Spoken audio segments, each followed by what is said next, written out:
Shalom saudara kekasih di dalam Tuhan, suatu sukacita dapat berjumpa dengan saudara melalui kebenaran firman Tuhan.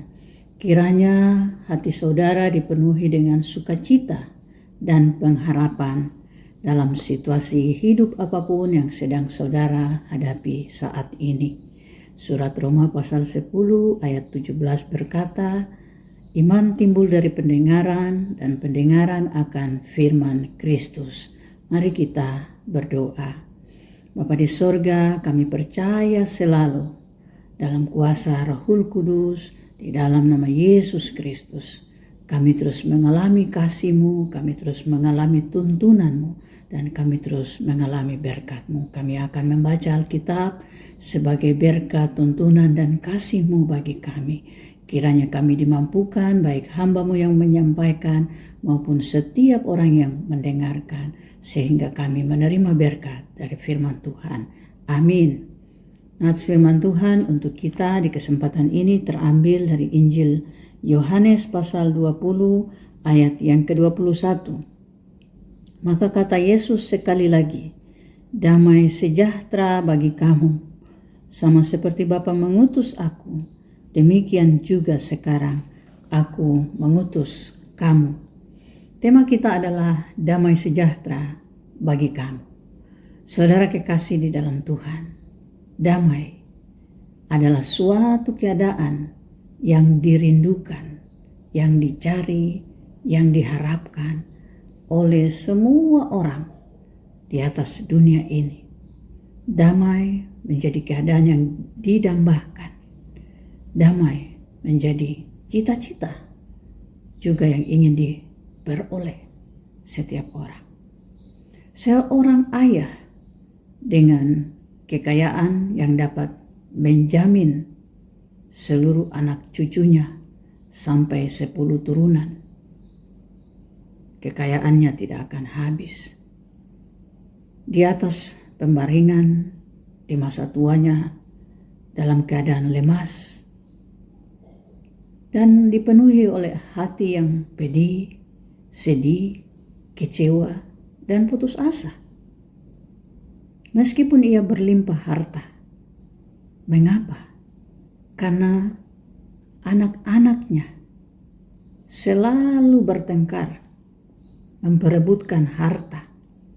Bahkan dalam keadaan sekarat yang sedang ia alami, mereka masih memperebutkan harta.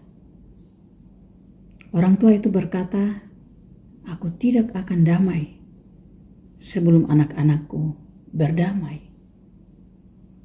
Cerita singkat ini memperlihatkan kepada kita bahwa damai itu bukan kekayaan.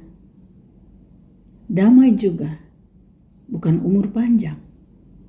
Tapi damai adalah situasi di mana ada kasih sayang. Damai adalah situasi di mana tidak ada pertengkaran. Damai adalah situasi di mana seseorang melihat kebahagiaan, melihat kerukunan di antara mereka dan menikmatinya. Di dalam Injil Matius pasal yang ke-5 ayat yang 9, ucapan bahagia Yesus dikatakan, berbahagialah orang yang membawa damai, karena mereka akan disebut anak-anak Allah. Nah, saudara-saudara kekasih di dalam Tuhan, nats firman Tuhan kita menceritakan keadaan di mana murid-murid sedang mengalami ketakutan karena Tuhan mereka, guru mereka yang mereka harapkan sebagai Mesias itu, Juru Selamat itu, telah dibunuh. Dan setelah ia dikuburkan, mayatnya hilang.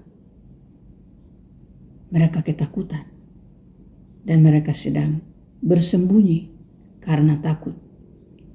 Lalu tiba-tiba Yesus, sang guru mereka, Mesias, Juru Selamat, Tuhan, hadir di tengah-tengah mereka.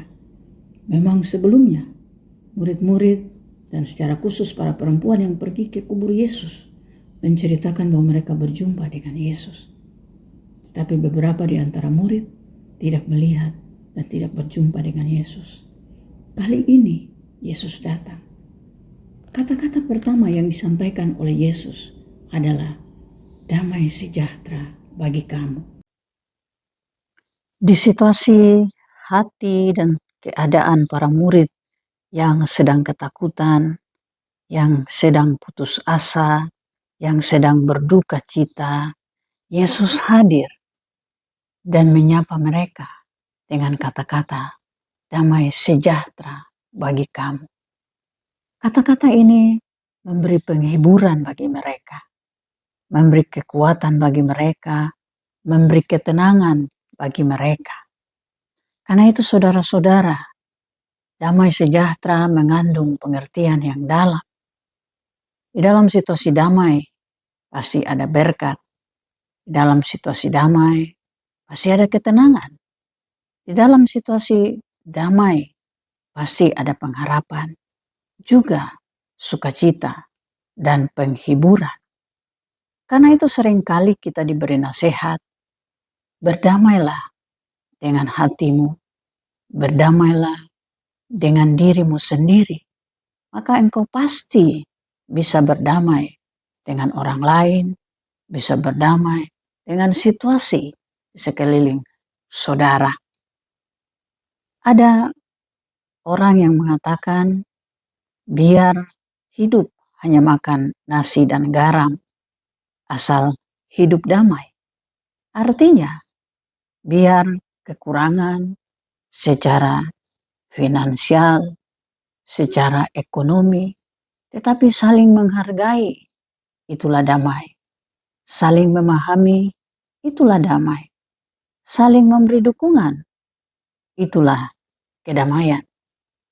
Namun kita tidak bisa menolak, juga kita tidak bisa menghindar bahwa ada saja situasi yang dapat menyebabkan kedamaian itu hilang atau tidak ada. Ada 3 cara yang bisa kita pakai untuk menolong diri kita sendiri ketika kita menginginkan damai, tetapi lingkungan sekitar kita, keadaan sekitar kita, orang-orang sekitar kita, bisa jadi mereka tidak menciptakan damai. Yang pertama adalah jangan memberi tanggapan atau respon yang berlebihan kepada orang atau situasi yang tidak membawa damai. Berusahalah menghindar atau tidak terlibat dalam situasi tersebut sehingga kita bisa menikmati, mengalami damai tanpa mengganggu dan juga tanpa merespon situasi tersebut. Yang kedua, berikanlah selalu penghargaan atau afirmasi berupa pujian bagi dirimu sendiri secara positif tentang hal-hal yang membawa damai. Salah satu contoh yang sederhana, pergunakanlah selalu kata-kata Yesus dalam ucapan bahagia itu, bahwa saudara atau saya adalah anak Allah, maka saya akan menjadi orang yang membawa damai.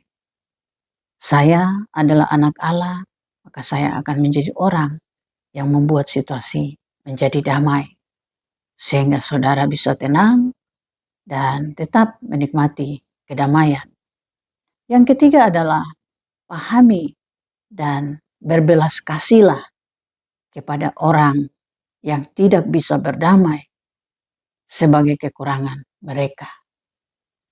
Dengan cara-cara seperti ini dapat menolong kita untuk ada dalam situasi damai meskipun sekeliling kita tidak mendukung untuk kedamaian itu. Yesus dalam nasihatnya Injil Yohanes pasal 14 ketika menjanjikan penghiburan di ayat yang ke-27, ia berkata kepada murid-muridnya, damai sejahtera kutinggalkan bagimu, damai sejahtera kuberikan kepadamu, Dan apa yang kuberikan tidak seperti yang diberikan oleh dunia kepadamu. Janganlah gelisah dan gentar hatimu.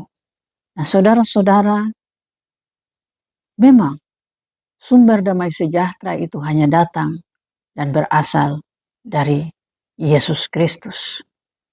Di luar Yesus, damai yang ditawarkan oleh dunia ini semu. Damai yang ditawarkan oleh dunia ini bersifat sementara.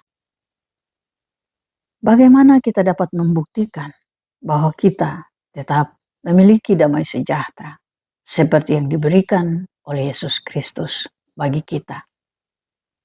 Kepada para murid dalam nats bacaan kita, Yesus berkata, "Sama seperti Bapa mengutus aku, demikianlah sekarang aku mengutus kamu." Nah, saudara-saudara, kita membuktikan bahwa kita memiliki damai sejahtera yang diberikan oleh Allah di dalam Tuhan Yesus bagi kita di tengah-tengah hidup kita. Sehingga kita berjuang dengan 3 hal yang telah saya sampaikan sebagai cara untuk mempertahankan kedamaian, memiliki kedamaian, dan menciptakan kedamaian. Jika damai sejahtera itu kita terima dari Yesus, maka itu pasti berbeda dengan damai sejahtera atau dengan damai yang semu, keadaan yang sementara di dunia ini. Berjuanglah terus hidup dalam damai yang Tuhan telah anugerahkan kepada kita sebagai satu dari bukti kita percaya kepada kuasa kebangkitan Yesus Kristus yang membawa damai. Amin.